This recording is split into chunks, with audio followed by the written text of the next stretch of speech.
Kim için ol cennet Müslümanlığı? Cennet için sadaka vermek gerek. Cennet için ahlak gerek.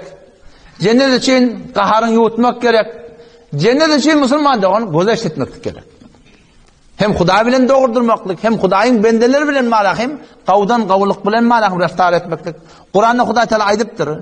Ellezine yunfiquna fis-serrat, cennetiler ol bir adamlar ki hoşluklarda harcet diyenler, ve-darrat, darın direnlikte de harcet diyenler, harcet diyemde Türkmen de olsa Qaraqağdan milletidirmeli. O de zan olsun. Ayrın şu Qaraqağdanı. Şu Qaraqağdan ayrın, şu yetimleri öden. Ölülmeyen yigitleri öden. Cahit alıp bilmeyen yerleri öden. Günün şu doğru aylanmayanları öden. Met aylanıp vermese verme. Vağın muhtaçtan muhtaç var Müslümanlığı. Muhtaçtan muhtaç var. Ölülen adamlar sen şu biliyorsun da ayal yanında 3 gün olmasın, 4 gün olmasın, yel eti aşağı taraftan.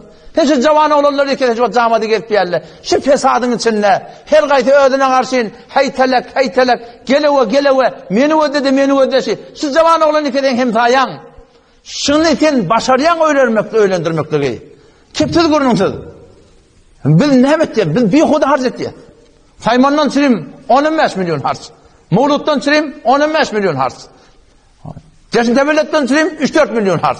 Had sadakadan çirim 4-5 milyon harç. Zahid sadakadan çirim 3-4 milyon harç. Baba Huda için, baba rahim diyen yok mu da, şafakat yok mu? Şu oğlanlar nerede öğrenmeli? Şu darın diyenler öğren, işlesin de öğrensin de diye. 30 yaşın tümünün günehen marakın kargır işiye, kargır diye tablanak, nece öğrenmeli? O ne yapar bir marsamır göden ne kadar harcın tapmayan adamlar var. Babır et, ne kadar hasın, olunmadı şey okumuşlar, içinde melis olarak kayıt.